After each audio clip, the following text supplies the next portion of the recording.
Marc Fernandez is coming in on the Reilly Roundtable. You're getting some Rule of Two flavor in this, and right up top, I'm saying this. It's going to be a big one. Yeah. This is a spoiler discussion for Endgame, so everybody listening at home, you're warned. We're going to go deep, like Rule of Two style. We're going to go so deep into this thing. We want to talk about it, and I can't wait. So I'm going to start, though. Marc Fernandez, where does Endgame land in your MCU lists so far? You've seen it 3 times. I've seen it once. Yeah. I'm going this weekend, but where's it landing? So look, Twitter's a dangerous thing, man. Yeah, I know it is, man. Twitter's a dangerous thing because after the second time that I saw it, I saw it at the Disney lot with Makuga and Harloff and my buddy Elu and Clark Wolf was there. It was like a lot of the sort of usual suspects, right? Right. I walked out of there like saying, yeah, man, like the first 2 hours are incredible and, my issues. But then I went to sleep that night. Okay. And then I had a dream where Dear Mr. Fantasy was playing in my dream. Oh, man. Okay.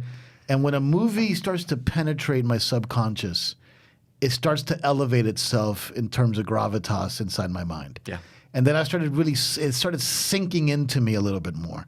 So then I made a very bold list on Twitter and updated my top 5. And in my top 5, I had number 1, Civil War, which I stand by because I saw it again this weekend in preparation for this. Yeah. Number 2, Spider-Man Homecoming, which everybody makes fun of me for, but I absolutely love that movie, and it's my list. Homecoming is in my top 5, just so you know. It's at number 5. I love Homecoming. Yep, that's one of my faves. Then I put Endgame at number 3. All right, that's great. Then I put Winter Soldier at 4 and the original Avengers, because the original Avengers, I can still watch it right now and enjoy myself. Which I did. It was on this weekend, and we were going out to the Comedy Store, have some drinks with Ellis. Yeah. And while the fiance was getting ready, Avengers was on, and I just settled back and I went, "This is great. It's so good. It's still really good. I mean, Endgame's Infinity War is at my number 1 right now, only because I've only seen Endgame number 1 for once. Yeah, and I don't want to. I want to see it again because there's a lot to unpack.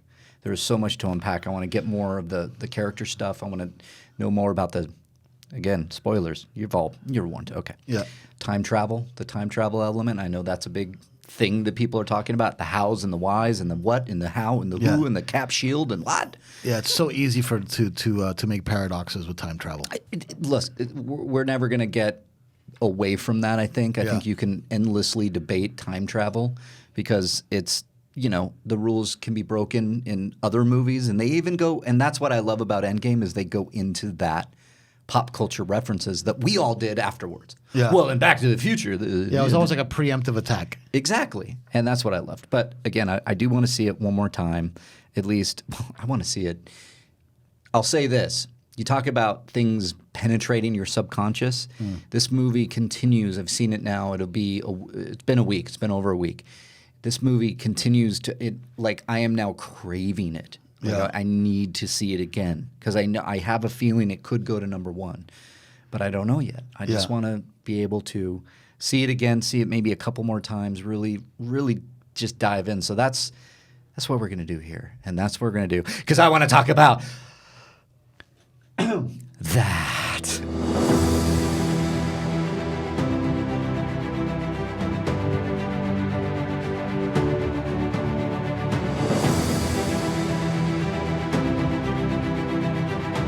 Welcome, one and all. It's the Reilly Roundtable, episode 43, a movie that talks about a movie that talks about? Sure. It's all good. It's you know what? Everything in between. Fuck it. We're going right into it. Yeah. It's spoilers. It's a big episode. I'm excited for it. It is the Reilly Roundtable. It is episode 43, and I'll get it in. It's a show that talks about movies. It talks about life. It talks about movies and life and everything in between. And Marc Fernandez is here, my co-host of Rule of Two, because here I said it up top. We want to just go so deep in this thing, just talk about maybe some problems, maybe some issues, the things we love, breaking it down, story, character, everything, because you guys like what we do on Rule of Two, and I wanted to do it here. It was your idea, Fernandez, and I love it. So let's go right into it. Endgame, Avengers Endgame, the culmination of 22 films over 11 years. Here we are. I can't believe we've seen this thing. This was the movie I wanted to see. And I think leading into it, it was probably more, I wanted to see this more than episode 9. If you had to pin me down and say, what is it you want to see more of? I can't believe the Star Wars you had love. this over episode 9. See, and now I can safely say that I can't wait to see episode 9. But I think when if you were on like a desert island, if somebody put a gun to your face or whatever it may be and said you have to choose right now because of the 22 movies that I've fallen in love with, some more than others, leading up to this was an event in the making. Yeah. And I had to see it, and I saw it, and I wasn't disappointed. It blew me away. Absolutely. It's I think all in all, it's a great movie. It's a powerful film. Yeah. I have my comments about it. And, Sure. Like I said, relative to the MCU, I currently have it at number 3. That's I've seen it huge. Yeah, I've seen it 3 times. The first time was just taking it all in. Yeah, lots to take in. Yeah, and I saw it at the premiere, so it was like a surreal experience to watch the movie with Matt Damon, who plays Loki in Thor Ragnarok, Right. and Kevin Hart and Robert Downey and Hemsworth, and everybody was there, Yeah. So it's a magical experience, but it was also very loud, like laughter in almost every moment. Sure. So I felt like I missed quite a bit. Mm-hmm. The second time, I was able to really soak in the dialogue a lot better. Mm-hmm. And the second time, I liked it a lot more than the first time. It's what a lot of people are saying. Yeah. And then I saw it again after watching, because I was like, wow, is this really that good? Am I a prisoner of the moment? Like I had to that's what I'm curbing, because I don't want to be like coming out of there and go, this is the greatest film of all time and it's number one. But it's landing it right now for me number 2 because I love it so much. But it's landing number 2. What's Yeah. your 5 right now? My 5 right now are number 1, and the reason I put Endgame, well, number 1 is Infinity War. Number 2 is Endgame. The reason Endgame's at number 2 is because it's stuck with me, and I think it's because of what they paid off in the movie emotionally, action-wise, the loose ends that, for me, that really tied off really nicely. That's why it's at number 2. Number 3 is Thor Ragnarok. Okay. I love that movie. We went to go see that together. Yep. I remember. I love that movie so much, and that movie, every time I see it, So much fun, yeah. just keeps getting better. Number 4 is Captain America: The Winter Soldier, and number 5 is Spider-Man: Homecoming. Yeah. So, first of all, it's a great list. It's my list. It's your list. Nobody can take away from it. All 5 of those movies are spectacularly I love great. them. But for me, so before my third viewing, I was like, I got to get a little perspective. Yeah.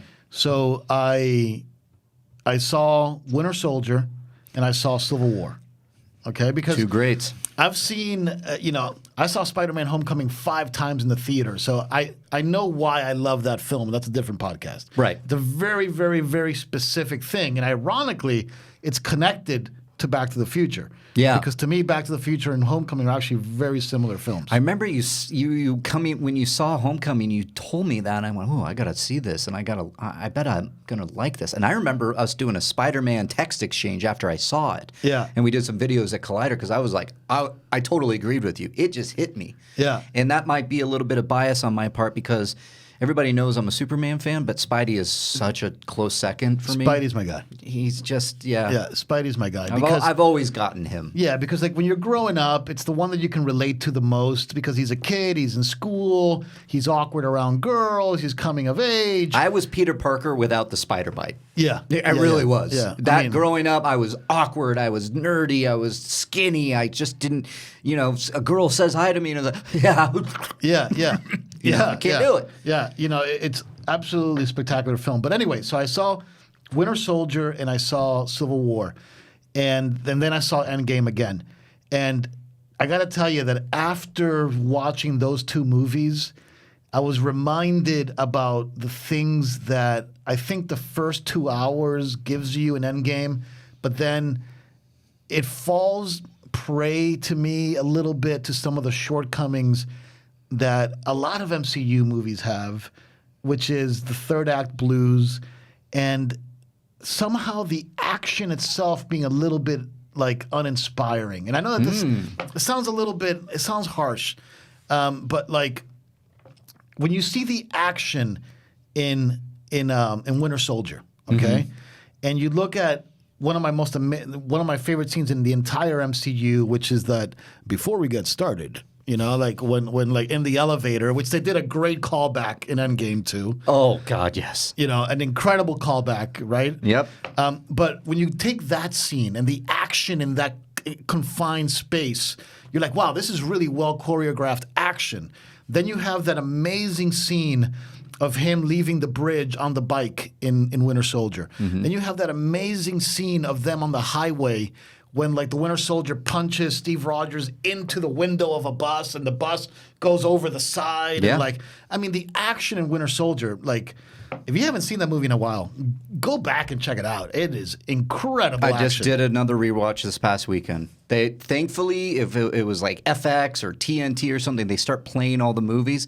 Winter Soldier, I missed maybe the first 10 minutes, watched the whole thing. While I was doing stuff, but mostly watched it. And then Avengers came on. We were getting ready, like I mentioned up top. Yeah.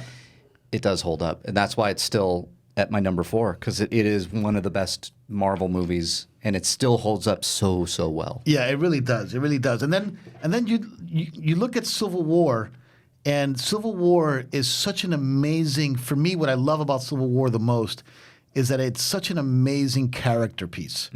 You know, like that scene at the end, spoiler warning. I mean, spoiler warning all around, but I'm going to have to remind you again, everybody, if you're jumping in for whatever reason, jumping in 10 minutes late and missing the opening, this is full spoilers for everything. Endgame especially, but every MCU movie, we're going to talk about it. But like that moment where Civil War is still my favorite MCU movie because it's the one that pulls at your heartstrings the most when it comes to your relationship with these characters.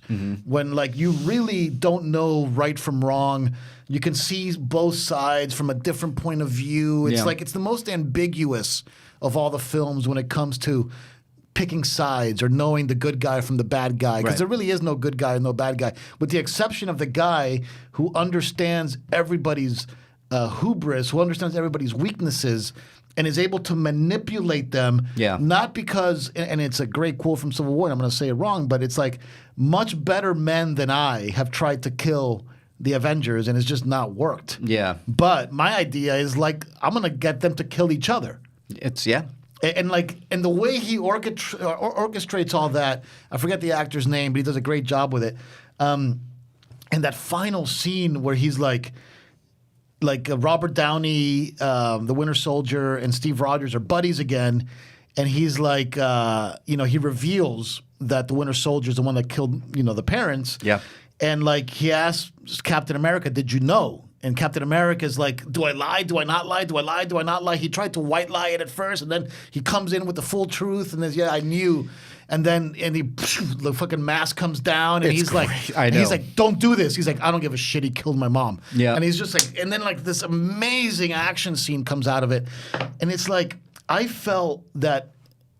Now going back to Endgame, I felt that with Endgame, I started really getting that in the first 2 hours, and for me, like it hit me the hardest where I was like, "Wow, this movie's really maybe going to touch on something super intense." Is when Steve Rogers is almost accepting of the upside of what Thanos' snap did to the world. Right. Where he's like, whales are moving into the Hudson Harbor. He's forever an optimist, and he's like force of habit. So, and I do love that. Let me ask you though, as I tend to fall into the devil's advocate. But it occurred to me, when you're talking about these very emotional moments in Winter Soldier, especially in more intimate action, it's like I think it's all by design, and so I wonder when you have a culmination of 22 films and the action set piece is by design, bring in every single character you've ever met. I mean, hell, somebody sent me a screen cap the other day. Howard the Duck with a gun was shout out in to that Lucas. somewhere. Shout out to Lucas. So I wonder, are you seeing that and looking, and it's like maybe you're not as emotionally invested because there's so many characters at the end of Endgame, whereas Winter Soldier and even Civil War, it's more intimate. You're paring it down. It's more character driven. It's character driven in Endgame, but it's character driven that every single character we've ever met in the MCU has to defeat Thanos and his army. So they're all going to be there. So you have a lot to look at. Whereas in Winter Soldier especially, that's a very smaller, like I say, intimate is my favorite word right now, portrayal of Bucky versus Winter Soldier versus Cap with the supporting players around them trying to get, and S.H.I.E.L.D. that's now Hydra. Civil War, you have the big airport scene, but you were talking about the emotional climax, which is Iron Man finding out who killed his family, and then fighting, and then Steve stepping in the middle and having that great fight, which it is. First of all, your description just gave me chills because when you think about, let's focus on that airport scene, okay? Because when the first time we got that airport scene, everybody's mind was blown. Oh yeah. Okay. Yeah. And think about that airport scene where you have Cap saying, "Let's suit up." And you have him running, ever the enthusiast, right, up to Iron Man, and Iron Man tells him, "We're a couple of JSOC guys that have no compunction for blah blah blah blah blah blah." And you're gonna, and they're having this argument, and Steve Rogers is like, "Tony, I can't do that, man," and then he's like, "All right, enough of this shit," and he does the underoos, and you have Spider-Man coming in with that beautiful flip, and you had all of these great characters in that. But it just felt that the direction of the action was tailor-made for giving everybody their love. I mean, think about Bucky and Sam Falcon running through the airport terminal thing, and Spider-Man crawling on the wall and says, "Who the hell?" Everybody's got a gimmick. And then stopping the arm and "Whoa, dude, you got a metal arm? This is so freaking cool!" And it's it felt like I was just flipping through the pages of a comic book, and I actually think that the Infinity War final battle is a little bit better at it than the Endgame final battle, to be honest with you. Okay. Because in the Endgame final battle, forget all the points of not truly understanding the inconsistencies between how they're attacking Thanos relative to how they attacked Thanos in Infinity War, where Thanos had the glove, and in comes Thor and is able to drive an axe right through his chest and pretty much do quick work of him. Yeah. And the axe, Stormbreaker, literally is able to overpower the glove and go right into his chest, where he's without the glove in the final battle of Endgame, and Thor that has two hammers can't really he's not as easily able to overpower him. So forget all that. It just it felt to me like it was so purple, and it was it felt like I don't know, man. I didn't love that final battle. I'll just say it. It didn't hit me those first 2 hours where it's Steve Rogers is on the verge of saying, "You know what, man? What Thanos did wasn't all bad, and I'm almost ready to accept that." And and it's masterful script writing. And I'm sorry I'm hogging up the mic here because go. But it's masterful script writing because, he tells Natasha, I saw some whales coming in on the harbor. There's less people, the water's cleaner. Yeah. And then she says that was Thanos' point. Right. That was Thanos' point. Yeah. And then Natasha says, "Yo, if you keep saying that shit, I'm going to throw my sandwich at you," which is great, right? Because the sandwich comes back in to Scott Lang and all that stuff. And right at the point where Steve Rogers is about to convince himself that Thanos actually did something that can be viewed as positive, he's on the verge as a character of accepting that. What happens? Ant-Man. Yeah. Brilliant. That's what I love about, as writers. You do that, and they would do this a lot. And I did notice that in Endgame, they would pose that question, have an interruption. You get the audience, and then you keep moving them, and you're pulling them along with your story. Now, listen, when I saw the end battle in Endgame, I went, "Holy shit, this is Braveheart in the MCU." Right. That's what I did. Right. And Hard Holman. I need that in my life. And that's why I love it, because they're as much as I respect and appreciate your point, I couldn't be farther from it was eye candy for me.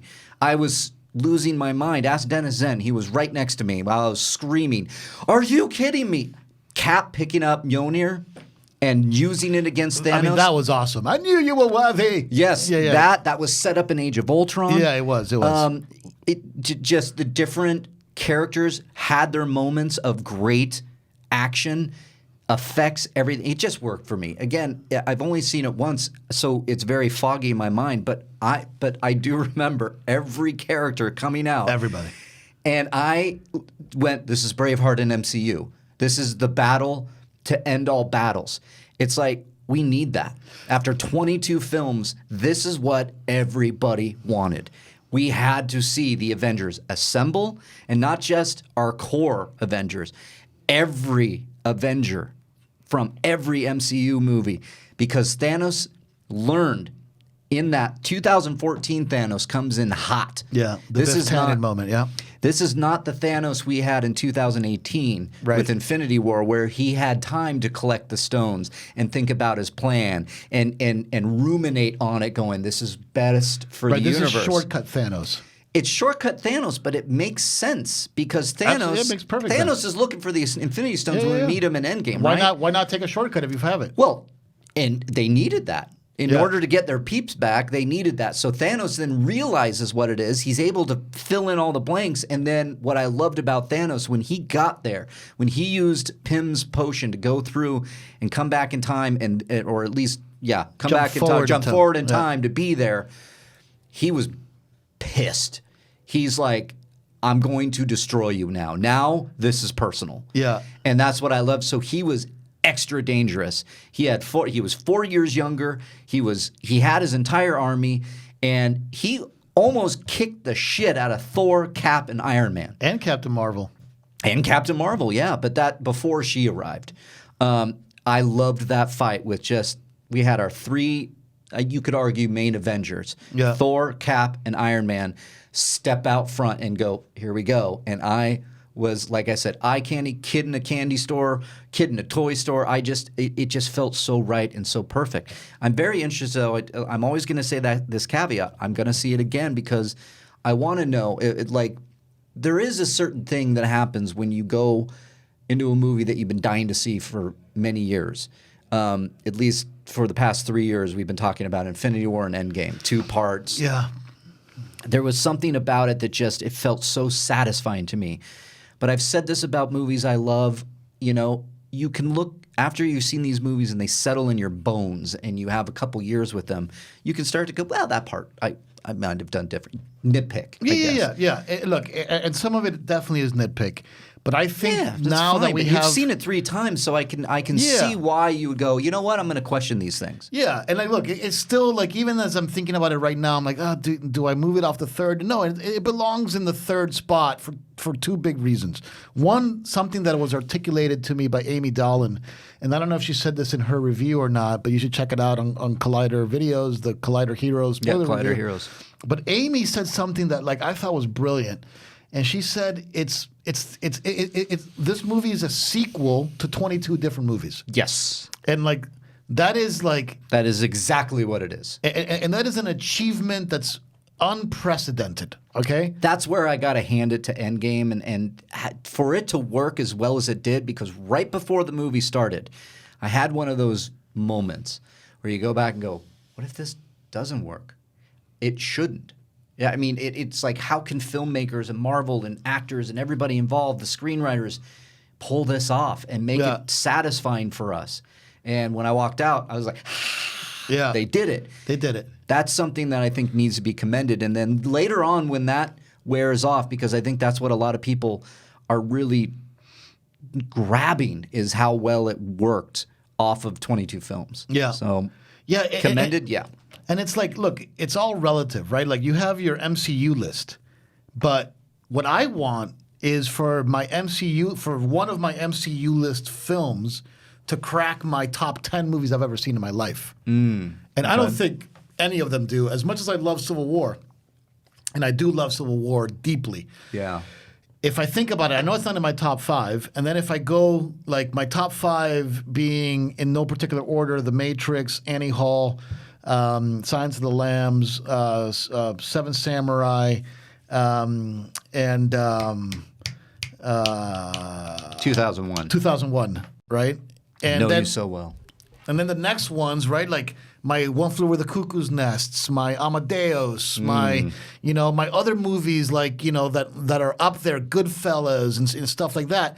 Like, God, wouldn't it be great to be able to sneak in an MCU movie in there, right? Yeah. But then you got to like start judging it with a different like level, right? Yeah. And for me, where the MCU starts to tease being in those lists is when it starts to really go deep into the character, into like making these like heroes, like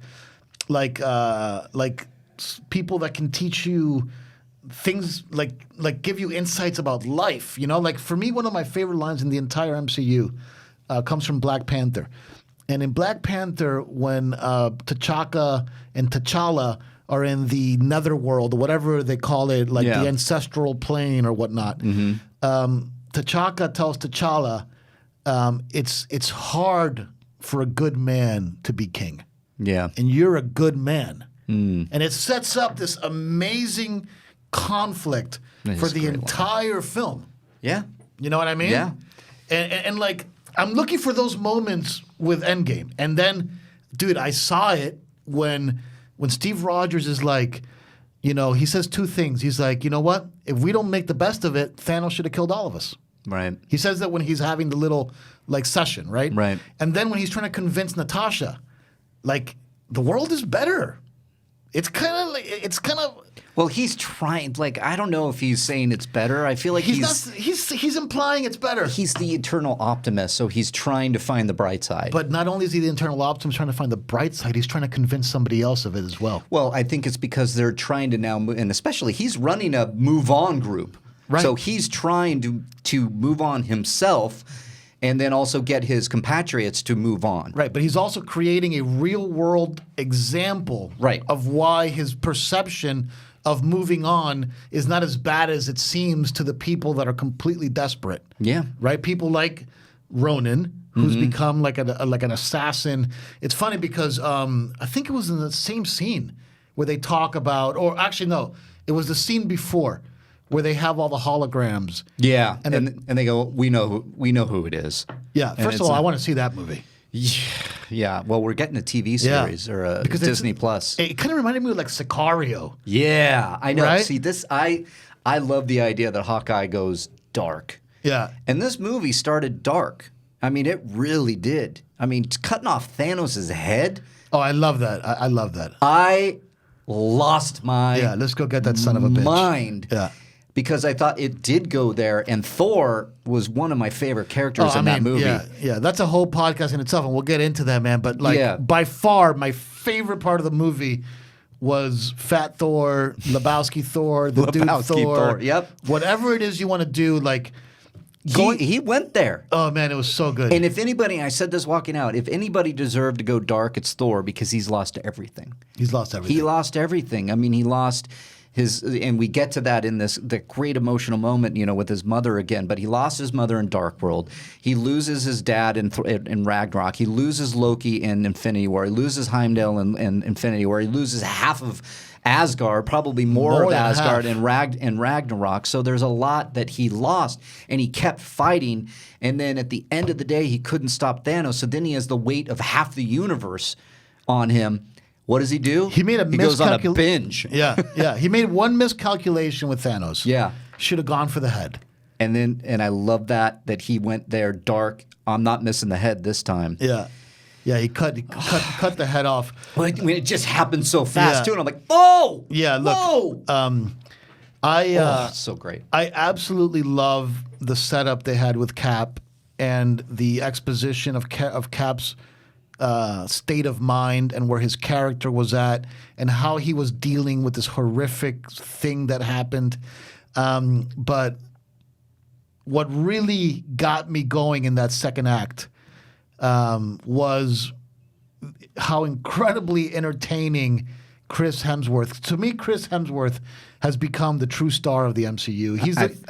I totally agree with you, man. Like, I would say him, and you get Robert Downey Jr.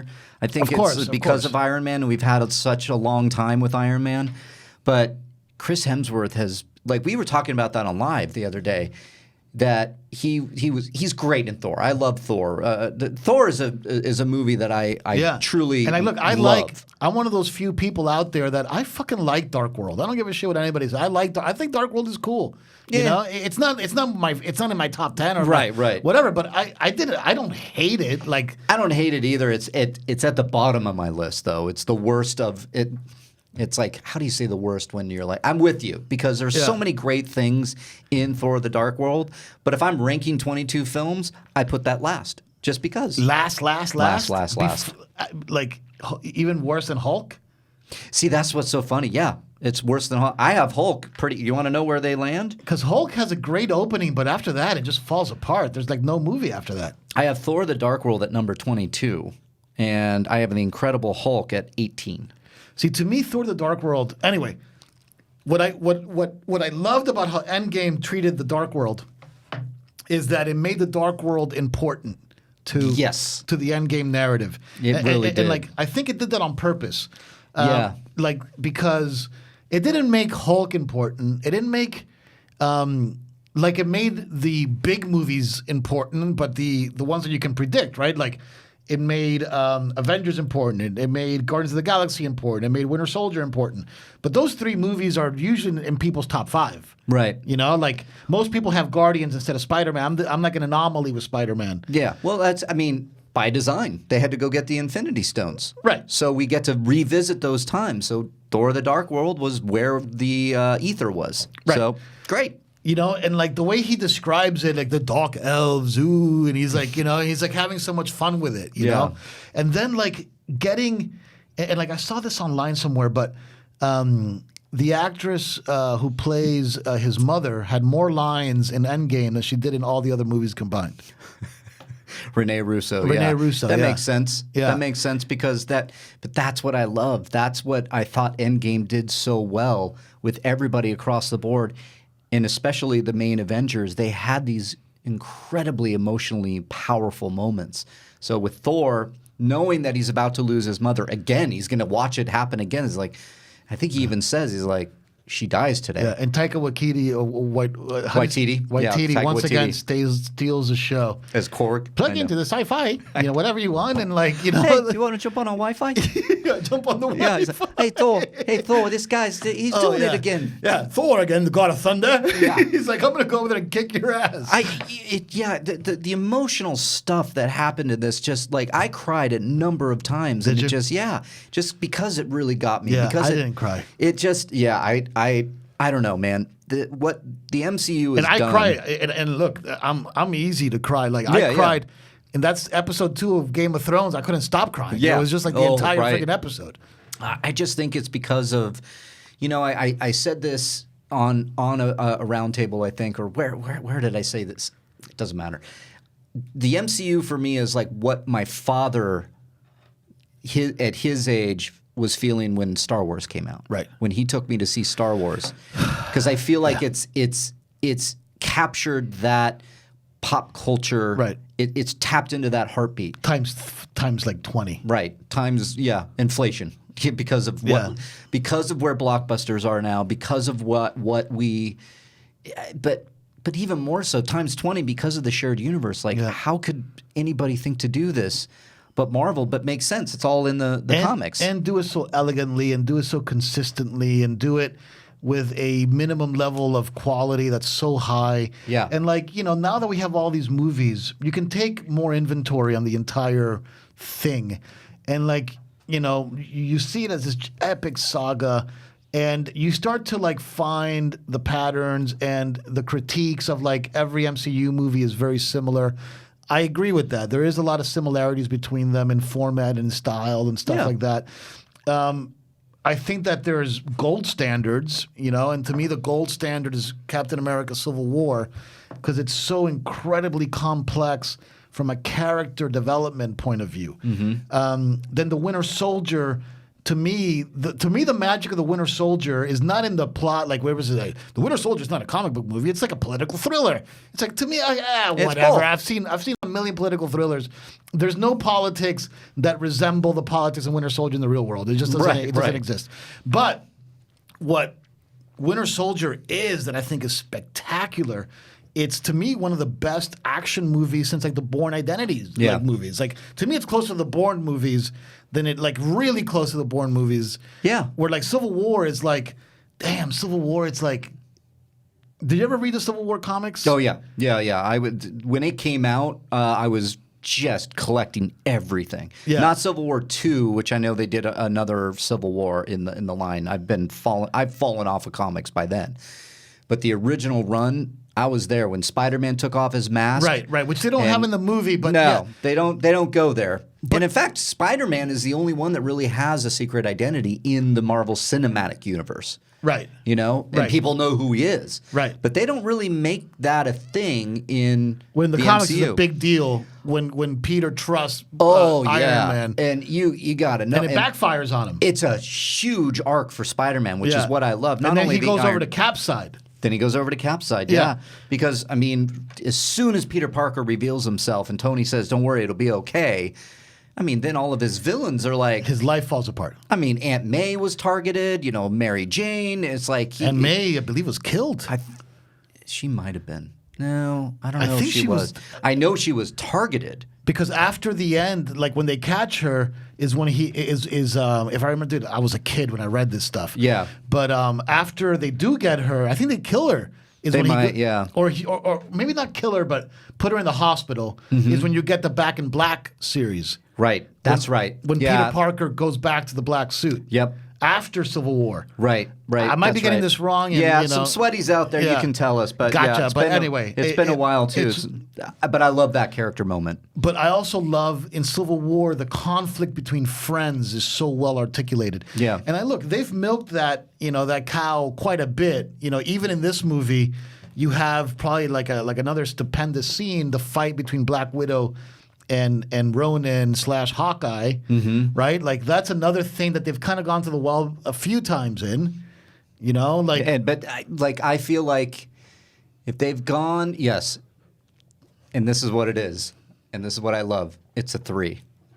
It really is. Avengers, it's Hawkeye versus Black Widow. Right. But he's under Loki's mind control. Right. And she knocks him out of it. Yep. Then it's Civil War. War. Fight. Then it's Civil War again. You're pulling your punches. Yeah. No, I'm not, because they're friends. Scarlet Witch tells her, yep. And then the final one is in Endgame because neither one of them want to let the other go. Yeah. It was powerful. It worked pitch perfect for me. And some people ask, well, wouldn't you know going there that this is going to happen? No, they didn't know. They had no idea. Nobody knew, because who got the Soul Stone first? It was Thanos and Gamora, and they figured out that, it's soul for a soul. Yeah. So they didn't know. So going in blind, I went, oh, wait a minute, because we were getting there.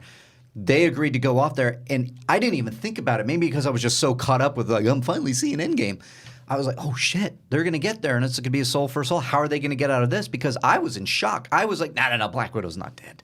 She's not dead. They can't do this. Well, There's going to be something. She's in the Celestial Palace, whatever they call it, the Soul Stone Palace. So is 2018 Gamora. Yeah, which I'm hoping that's what the Black Widow movie is. I am too. I'm wondering if it could be something. It's not going to be a prequel, because if it's a prequel, then what? I mean, we have a prequel. There is precedent. We have Captain Marvel. Yeah, but Captain Marvel is a prequel only in timeline. It's not a prequel in terms of overall narrative exposition. Right. So I would love it if the Black Widow movie is resurrecting her. Listen, it's a comic book movie, so could. It's like she said, right? Is anybody going to be surprised if a comic book character comes back to life? No, but I think they need to keep some of these deaths dead. Yeah, and to me, Scarlett Johansson is one of the funniest people in all of the films. And she's got such incredible lines. And Scarlett Johansson's such a good job delivering them.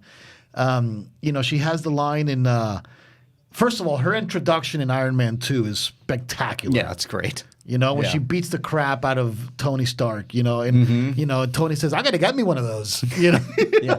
I picture him; he's just sucking on his thing, like staring at her. And then in Captain America,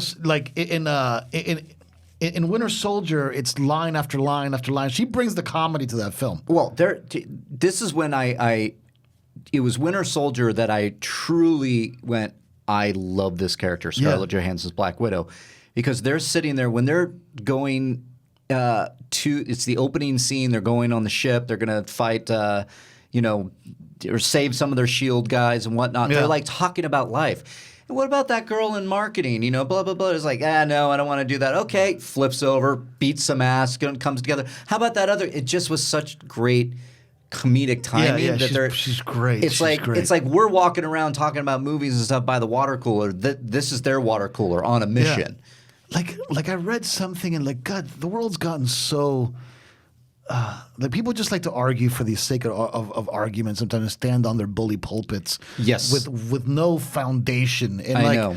Somebody was saying that like the women in the MCU get no love until recently, and it's like, have you not seen Scarlett Johansson's tour de force? Yeah, I think as freaking like Black I think 'cause Widow? her name wasn't the first name in the movie. It was Captain America, And right? like, it means what Scarlett Johansson has brought to this franchise, because it's like to the point where she was the one that figured out Loki's plan. Right. By like playing coy with him. Yeah. And he's like, oh, your plans to your plans to like, unleash the Hulk. Yeah. And then she like switches off in a second and like turns Thanks, around. And thanks like, for your time. Yeah. and like Thanks for your cooperation. in Winter Soldier, she gives Steve Rogers that kiss. She's like, she's completely the backbone of that movie. In Civil War, like, there's this great line that she has when like Tony Stark says, "I think you're beginning to agree with me," and she's like, "Please don't make me regret that," or like, "Please don't make me take it back." Yeah. I mean, she's just perfect, like she's the one that sets up Spider-Man. Like, in Civil War, she's like, Tony says, "I could really use, we could really use a Hulk right now," and she tells him, "Do you really think you'll be on our side?" And then like Tony laughs and he's like, like, "I think I know somebody," and he's like, "Yeah, me too," and he's like, but she's like, "Wait, who are you talking about?" And then it cuts, Queens, and like you get the intro. I still get chills thinking about it. Like Scarlett Johansson's contribution to the MCU is, to me, equal to Hemsworth, Rogers, and Downey. She has been at it since Iron Man 2. Yeah. Yeah, she was introduced in the third movie in the MCU canon. And like she had that great line in Endgame where they're asking her, like, Scott Lang says, "Do you know anything about quantum physics?" She's like, "Only enough to start conversations, Right. Oh, yeah. She learns enough just to hang with the I love that. Yeah. A spy. God bless her. But anyway, to end that point off, please let the Black Widow film be a continuation of her story, not some backtrack stuff, because we already know her so well. Yeah, I think it worked for Captain Marvel because we had never met her before, and it was important for that time period to show that she started there and had the galaxy to clean up afterwards that led to her time missing from Infinity War Endgame. I agree with you. What a Prequels team are up tough. too. Her and Gamora. What a great team up. Absolutely, but it's really hard to do prequels when you know the character, the like Solo. I always go back to Solo. It's like they're going to get out of this. That, and so when we're going to do the Kessel run, it's like we know do it in 12 parsecs. But it also doesn't serve the meta story, because the MCU now, just like Star Wars, and when we talk about Star Wars, had a responsibility to advance the craft of cinema itself technically, right? New cameras, new lenses, new special effects, new props, new whatever. The MCU now is defined by its ability to tell a meta story. Yeah. Right? Yeah.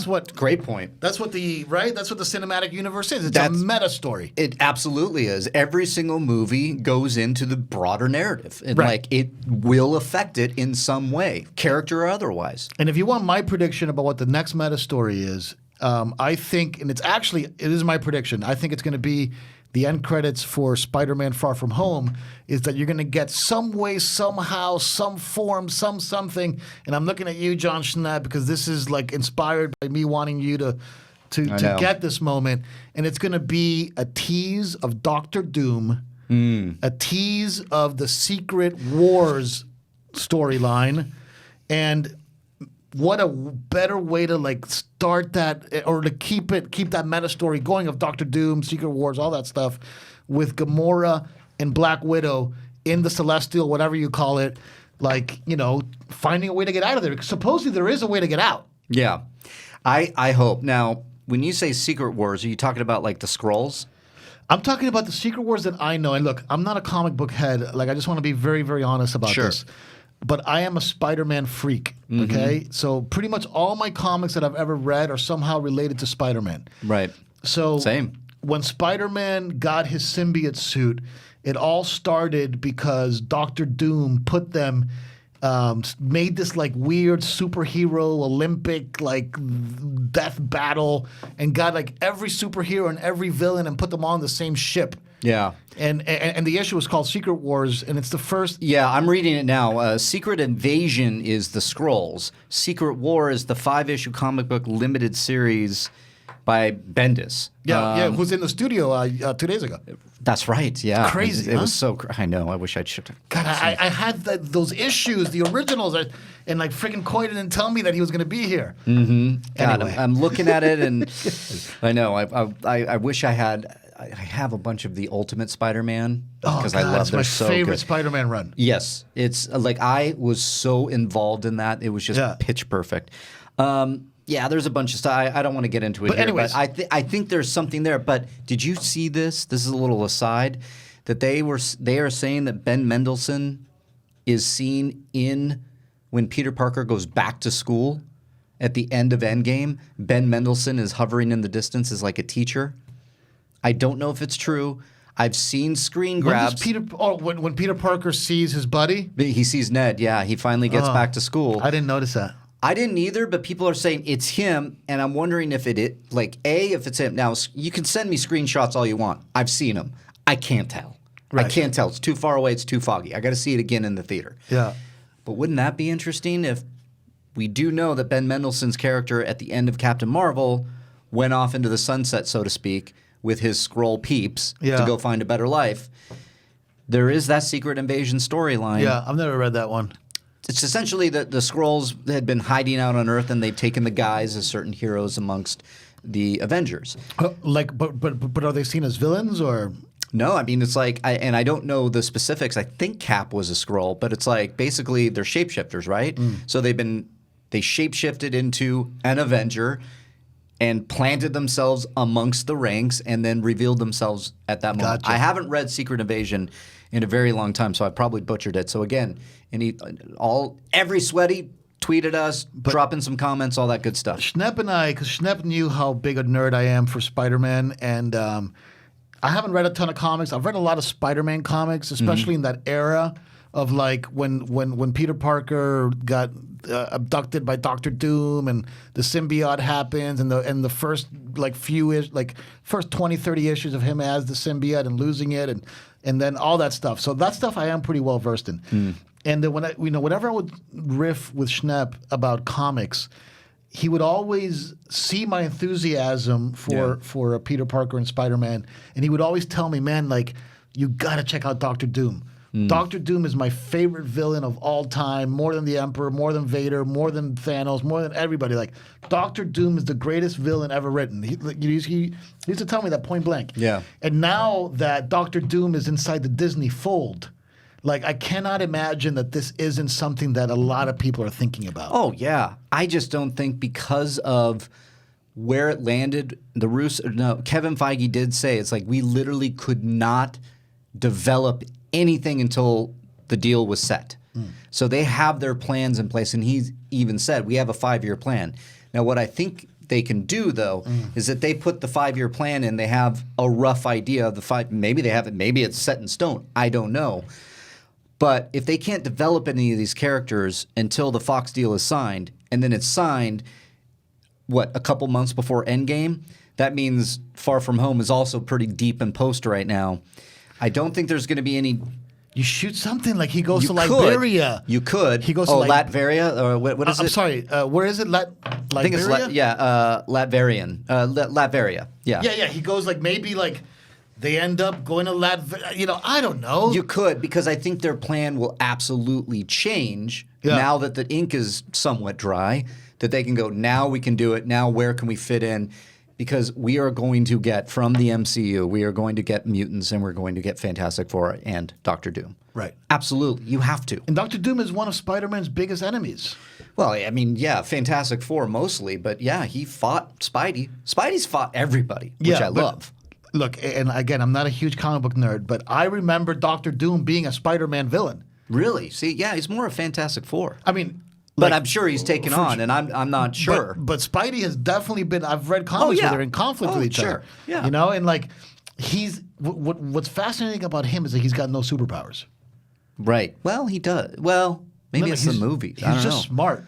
Is he? Yeah. I mean, from what I understand. Yeah. And look, you could got me on that one, but I think he's just got superhuman intelligence. Might be. Yeah. And, Well, let me see. Doctor Doom. I thought he had superpowers. Fictional supervillain, blah, blah, blah, blah, the monarch of the fictional nation. Doom is usually depicted as arch enemy of the Fantastic Four, though he has come to conflict with Spider-Man, Iron Man, blah, blah, blah. Characters, blah, blah, blah, blah, blah. I'm trying to get to... Yeah, this is a lot here. I can't do it. But look, with typical Fernandez, Reilly Fernandez style, we're way off the, we're way off the edge of the world. Let's get back to the Endgame stuff then. Yeah, look, the Endgame movie was friggin' spectacular. Yeah. Okay? I have my issues with some of the action, okay? I don't think the action is as well thought out as the action was in Captain America Civil War, where every single fight sequence to me is like beautiful. Yeah. I don't think it's as good as Winter Soldier, where every single fight scene is gorgeous. I even think that the moments between our heroes and Thanos are better scripted in Infinity War. Yeah.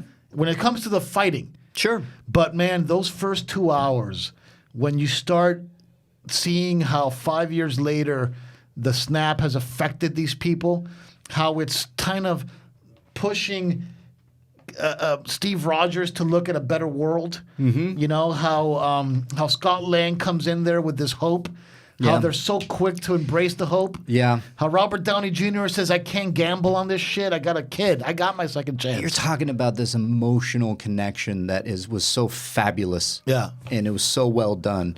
I'm with you. But again, it landed with me different. I mean, it's like I can't go, you're wrong, or I disagree, because it's the culmination of 22 films, and I got Braveheart in the MCU. Right. That's what I wanted. I needed to see all of them, and we got little hero moments in the battle that I just lost my mind. What do you think about the sort of a relay race tag team, grab the glove, you run? Loved it. You loved it? Yeah, I loved it because I didn't love that. It made sense. If Thanos gets it, he's snapping and everybody's gone. Fine, but like in the last movie, they had to build a glove out of a friggin' heart of a star. Yeah. Well, Thanos did that and then had it. Right, and then like I get Stark is like the smartest guy in the world or whatever. Even though Rocket says you're a smart guy, but only on this planet. You're not smart. Yeah. But he's somehow able to replicate all of that with a glove. Well, he had the nanotech. He creates the glove so it'll fit not only in Hulk's hand that does the first snap, this is all nitpicks for me. It's all nitpicks. It's all I nitpicks. get it, and I can't wait to nitpick when I see it 100 more times. Yeah, because I can do that, and it's fun to do. But to me, it's also weird. Like you can't. So what's the difference, like physically speaking, of putting the glove on versus carrying the glove? Like, what's the difference? Well, the difference is when you put the glove on, then you can activate the stones. Right, but why? Like physically speaking, they're in about the same proximity to the rest of your body. Sure. I don't know. Radiation is radiation. I don't know. And that's the thing. I was saying this on a Patreon show. Yeah. This isn't a sci-fi. This isn't a sci-fi. It's fantasy. It's fantasy. It's fantasy. So you talk about this kind of bully pulpit thing, right? Yeah. That's out there. And I look to Twitter. Yeah. And Twitter, there's no black and white. Yeah. Or there's no gray, I should say, on Twitter. Right. Everything is black and white. Yep. You have to like this or you don't like this. And blah, blah, blah, blah, da, da, da, da.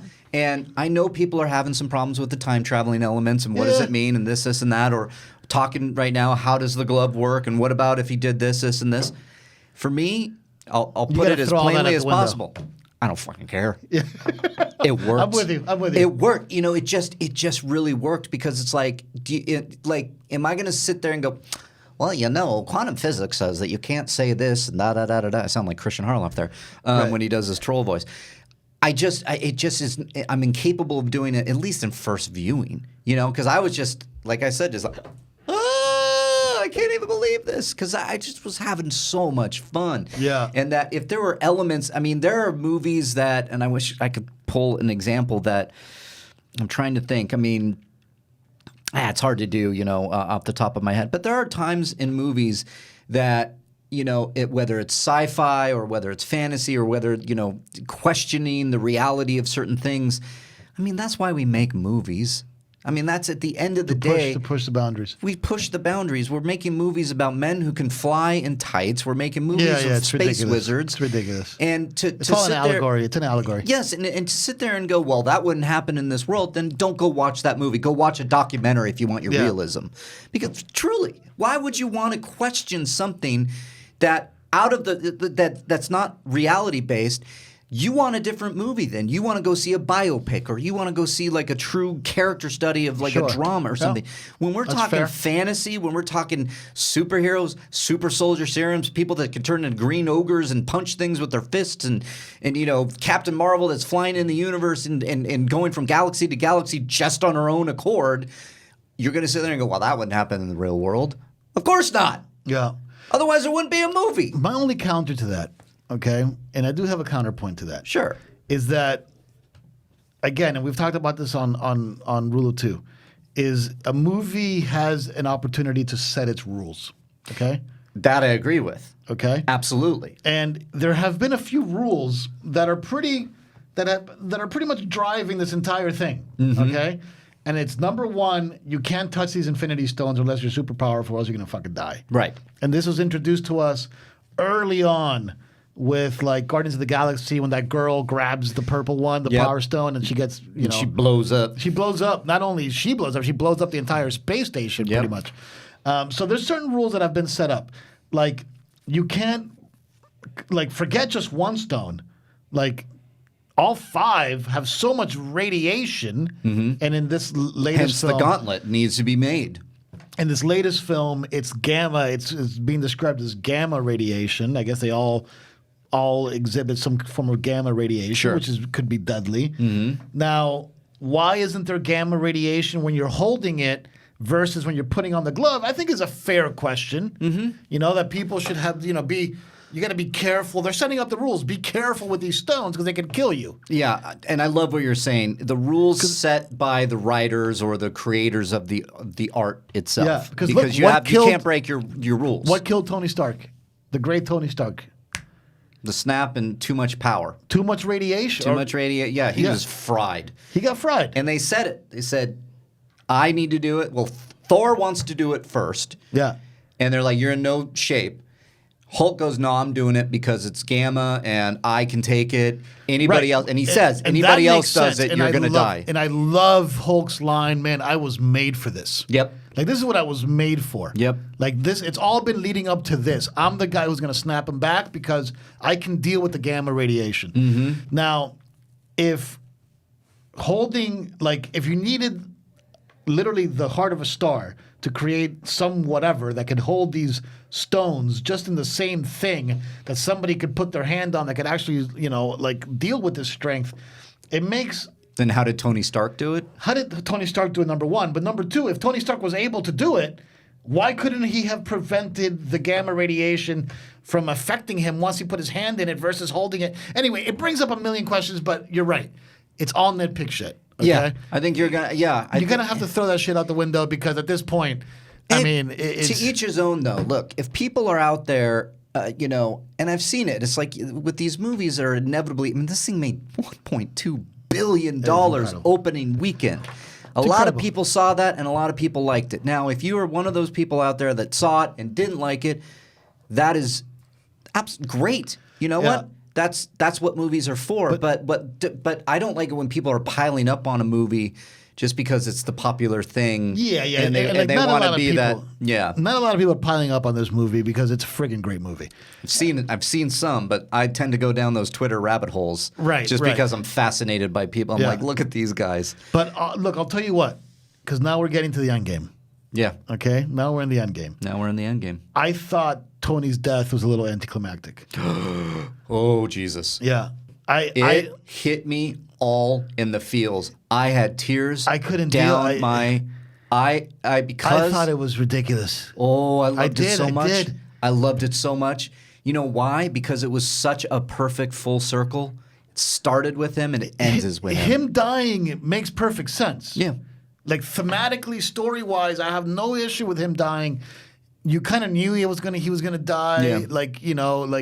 It's great. He and Cap were the two that everybody was, and knew I it. love what they did with Cap, but we'll get there. Yeah, you knew he was going to die, and I support him dying, and I think it's a great story choice. I have trouble with the execution of it. Okay, I can. That's what movies are. Yeah, that's what. To me, I couldn't help but see Deadpool 2 in my mind. The ending How of so? Deadpool 2. Okay. When he dies in Deadpool 2, and he's like, Well, he died over and over again. He was like, and then, but Yeah. that Tony, and then he just said, oh my God, I can't even. Oh, it just hit me so. Yeah. It just hit me so well. it's just like. I can't believe that. This is why I thought the two, like, it reminded me of Deadpool 2 because it was a little melodramatic the way that he Oh died. man. You know, because Yeah. like think about the death of a great death. You know, was Black Widow, right? The Black Widow death was done really well. Yeah. right. It was this But great see, that fight. didn't affect me as much as Tony. Right, because Tony's the main character. I mean, he's the hero, But, right? So it's like, well, but she was also such a huge part of the MCU. As we've said. but look, her head got bashed in. Sure. By the concrete or by the floor or whatever, and then her soul goes into this netherworld, so that you know that it's not so final, right? With Hopefully, yeah. With Tony Stark, it has much more finality to it. But for me,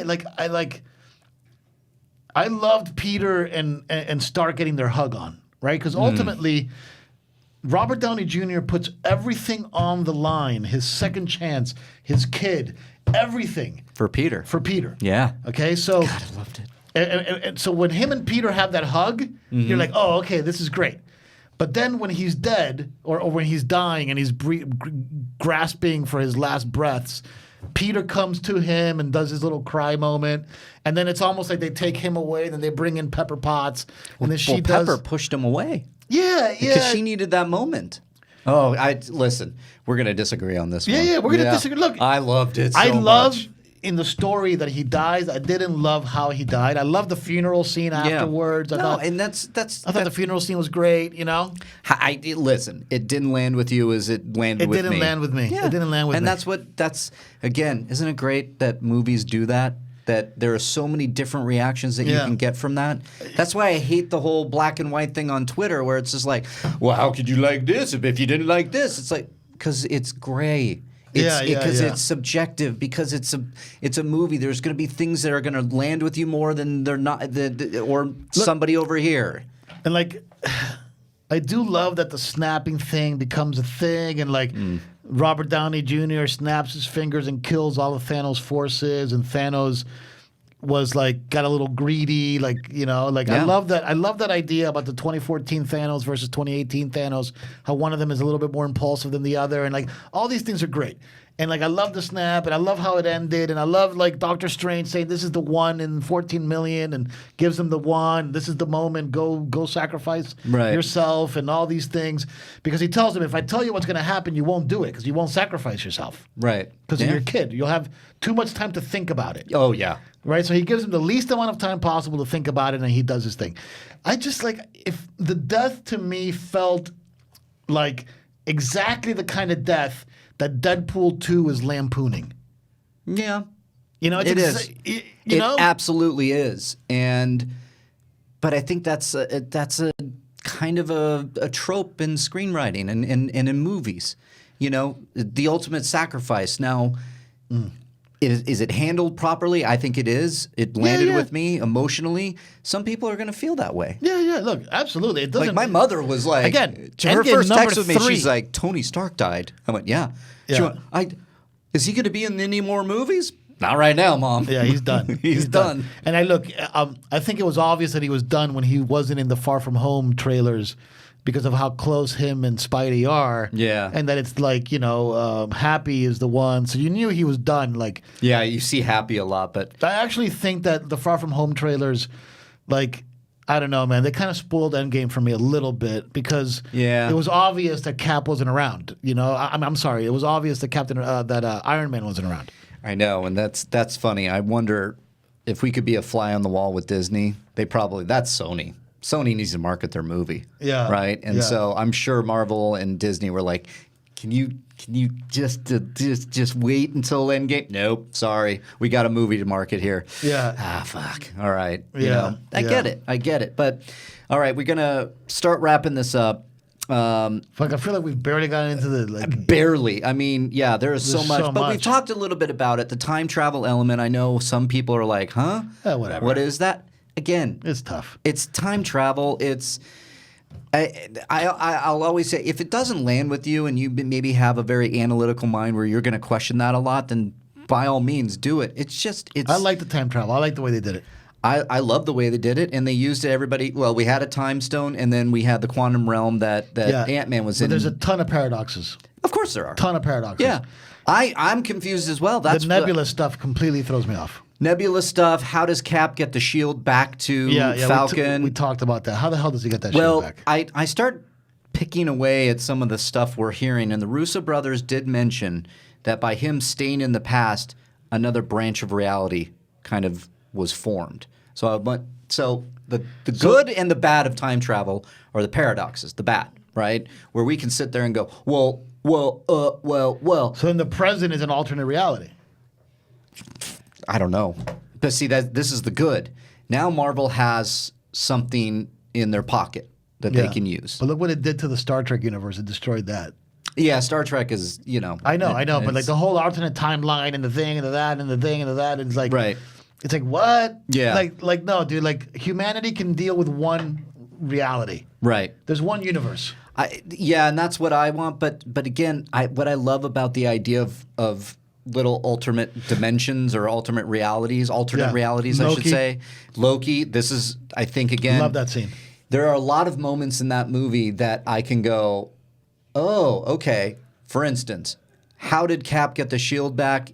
What is Falcon going to do with it? Why didn't Bucky get the mantle of Captain America? Well, we have a Falcon and Bucky TV and why series would coming. Falcon want a vibranium shield over his awesome Hawk outfit? Is he going to use both? Yeah. Because Cap, like that shield, unless you have the superhuman strength that Cap was injected with the gamma ray bullshit. Right. He's just a regular dude with a vibranium shield. Maybe it'll be answered in the Disney Plus series. Yeah. Loki getting the Tesseract in that weird dimension That thing. definitely creates an alternative. Loki TV series. What happened to Vision? Why wasn't he back? But he was killed in the 2018 by Thanos. Yeah. So maybe we'll get some answers with Scarlet Witch, or what are they calling it? WandaVision, which is the worst title I've ever heard. The worst. Yeah, I don't think we need that. I thought that was a joke. I thought it was too. Is that real? It's from all intents and purposes. And it's Lord real. Miller somehow behind it now. No, Lord Miller. No, I don't know who's. It's the. No, that was the who's. No, that was the casting. I'm thinking of the Star Wars one. But then we're getting a Black Widow movie. That's a question. Will she come back? I'm excited for that. We're getting a Hawkeye series. It better be ScarJo. Yeah. Well, it is. It is. Oh yeah, she right? She handpicked the director. Okay, good. So it's gonna happen. All of these things, I think, whether they land with you or not, whether you're able to be more like me and just be like whatever. That's what's great about movies. Yeah. And I love that this has been an event that everybody, I've never seen spoilers so bad out there. There's one thing that I got to say, two things I got to say before we close out. Okay. Two last thoughts for me. All right. Okay. Number one, I think the thing that we didn't get people say that it doesn't have a post-credit scene. I actually think it does. I think it does have a post-credit scene. I do too. And to me, the post-credit scene is Thor joining the Guardians of the Galaxy and the tease for Guardians 3 as Guardians of the Galaxy. They must have read my tweet. It's the thing that I'm more excited about than anything else in the MCU aside from Spider-Man, right? Spidey, Black Widow as Guardians of the Galaxy, that's a great bedrock for the next phase. It's all I wanted from Infinity War. When they put Rocket, Groot, and Thor together, I went, give me as Guardians Chris of the Pratt Galaxy. And Thor have incredible chemistry. They have incredible chemistry, and I wonder. I'm going to say it.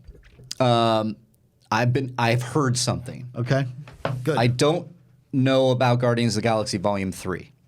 But Thor is there. I think he's going to be a part of it. Oh, he's without a doubt he's there. And what is going to, and the fact, okay, we know Robert Downey Jr. is done. He's dead. Right, but you have confirmation. We won't say how, but now it just hit me. I know you have confirmation that he's there. That who? Thor? That Thor. Okay. I don't have confirmation for Guardians of the Galaxy Volume 3, but I do have a rumor as of now that there will be a Thor 4 with Taika Waititi coming back. I see, with Korg. I don't know. All I've heard is that we might be looking at a Guardians of the Galaxy, another Thor movie with Taika Waititi. Oh God, what a great juxtaposition of grief and comedy when Thor is like, we're good, we're gonna stay here. He's like, and then Korg's like, yeah, we're good here, mate. Yeah, he's like, oh no, I'm fine, yeah. I'm fine, mate. We're good here. I love it. Yeah, so the big questions now are, as we wrap this up, Guardians of the Galaxy Volume 3, we have Gamora, who doesn't remember these coming together. That's going to be something. Yeah. How is Thor going to be in there? Are we going to get Thor 4? This is, guys, it's a rumor. Don't print it or anything. I'll deny it. Yeah, print it. Print it. I have no idea, but I've heard some certain things. And my last departing thought, okay? I hope they never, ever use that Spider-Man iron suit again. It's terrible. You don't like it, huh? I don't like it. I would much rather have the version in the comics. It's just like, at the end of the day, the MCU has lost the edge when it comes to special effects. Like, the MCU doesn't have the best special effects in Hollywood. Really? I think, to me, the film that I've seen with the best special effects ever, at this point, the one that's like, wow, that's something different, is Alita Battle Angel. Oh, okay. I think that's Weta. Yeah, I mean, I'm not sure who did it, but whoever did it is on another level. Let me see. And I think it's